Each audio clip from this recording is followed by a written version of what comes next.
Oh,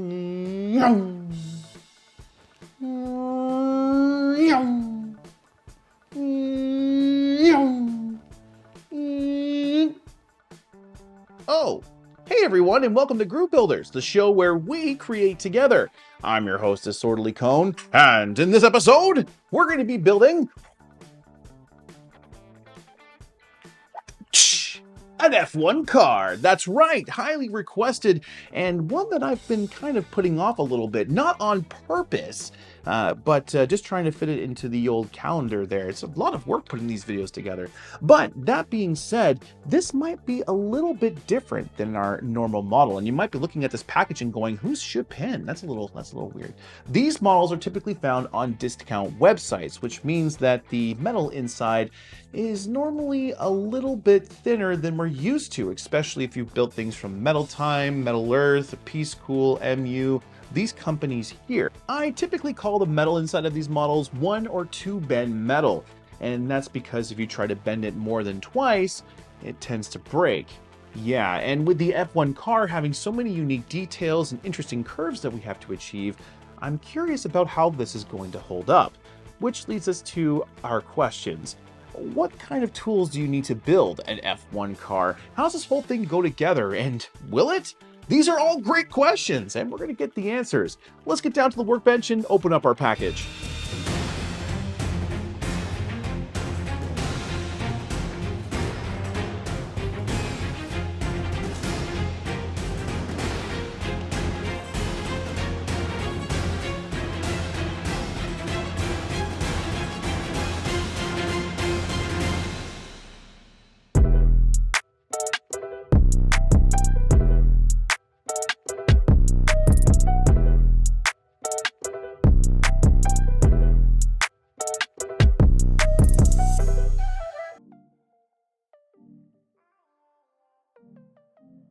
Ha, and just like that, we begin building the F1 car from Chopin.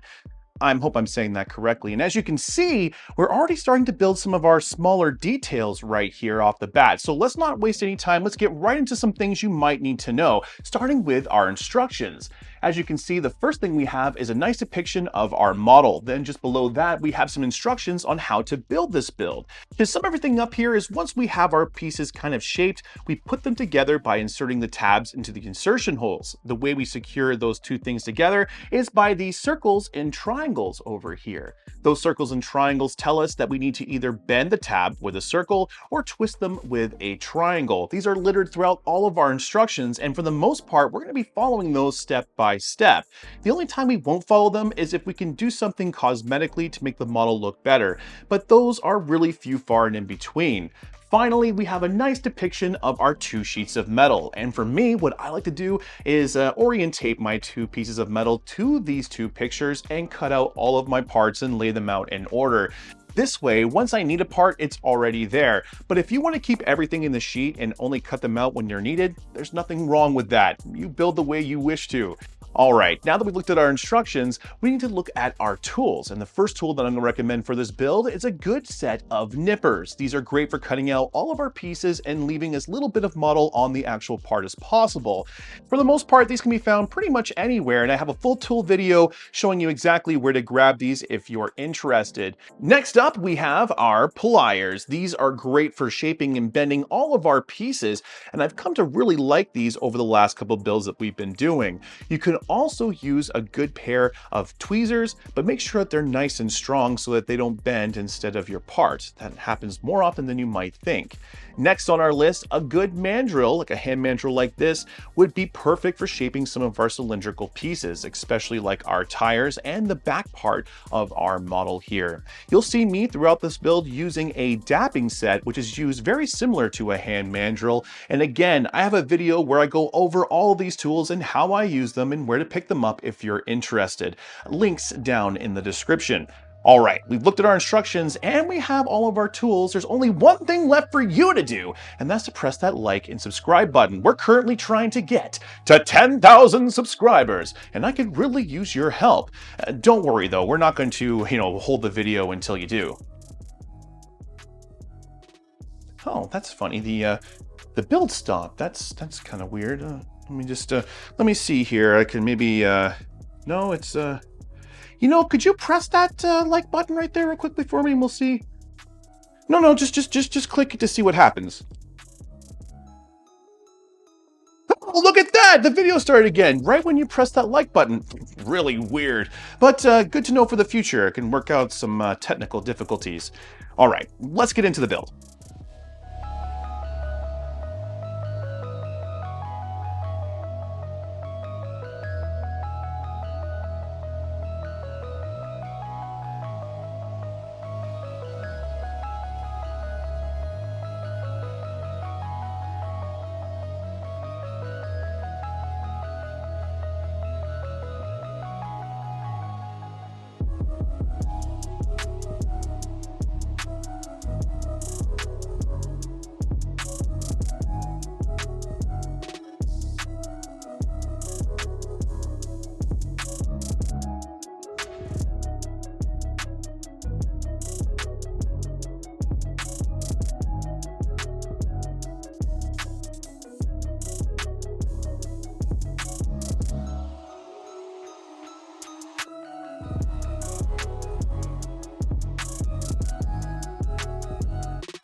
Oh boy, part 20. Okay, this is not gonna stay in place. No matter what you do right now, if you try to attach it, unless you twist it on, it's gonna keep popping off, and keep popping off. So my suggestion is to go ahead and actually just leave it to the side, to the very end of the build, and place them in place once everything's together. You'll see that I do that here, and I really recommend you do that too. You're just gonna keep putting it back on in place every single time otherwise. Attaching the little parts into the main body here is quite simple. The only thing we need to do though is make sure that we're putting the right tabs in the right spots.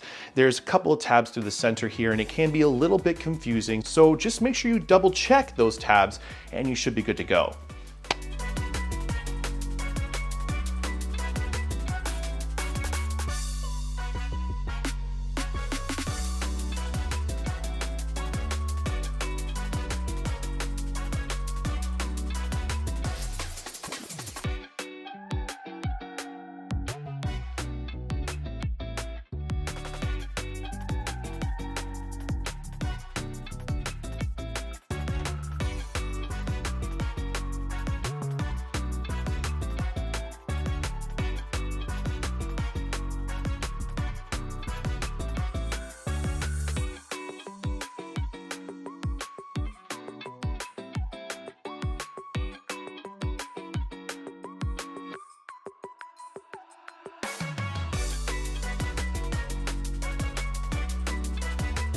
Cylindrically domed details. These guys here can be a little complicated. My personal suggestion is to find a tool that kind of matches the right size here and get that cylindrical shape first. Then what you want to do is use your pliers or tweezers and try to get a nice doming pattern on the back and the front. You can achieve this by just taking the tip of the little, I'm going to call it a leaf, and just bending it ever so slightly. Then go to the lower half and bend it a little bit more.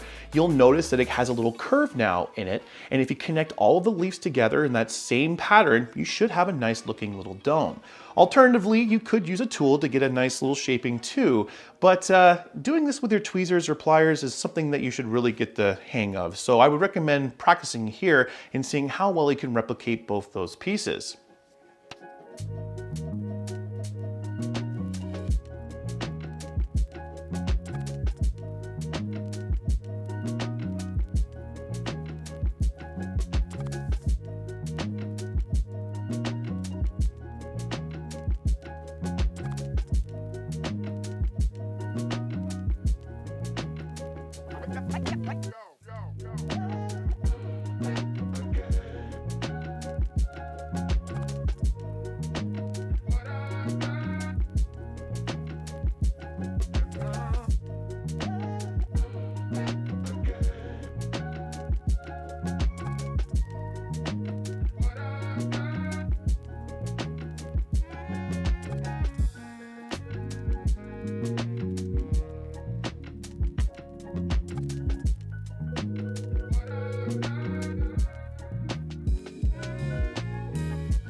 And on to our wheels. The best way to think about these is kind of like a reverse cake, or a reversed maybe stack of pancakes.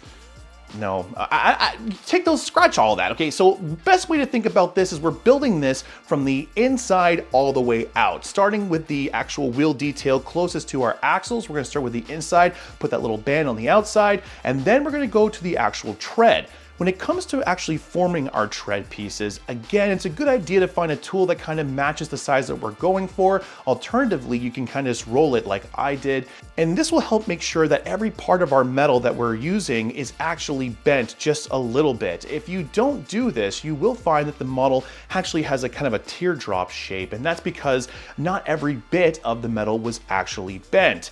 You can always go back over it with your pliers or tweezers, but that can be a little bit inconsistent as well. So my suggestion is to take our tool and press as hard as we can all the way through to get that consistent shaping. Then we can connect our tabs together here and put it onto our tire. But if it does have that little teardrop shape there, it'll be kind of hard to miss. We also want to make sure that the tab connection is facing to the bottom so that we don't see that when we're looking at the model. We want to kind of hide these the best we possibly can, and making sure that all of our tires are uniform is the best way to do this. Okay, see you a little bit later.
Finally, it's time for us to put our two halves together.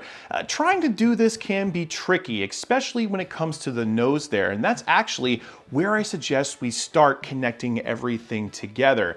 We're gonna have to pull some pieces, we're gonna have to, push some pieces in order to be able to get all of our tabs and insertion holes to line up properly. And then when they are actually through, we need to bend the tabs in place. I personally recommend waiting until the majority of your tabs are through before actually securing them down. Trying to do this beforehand can make it even more difficult to get the tabs in place, and you can possibly scratch or warp some of our pieces. So just take your time with this step and enjoy the final little bits.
And boom, there we have it.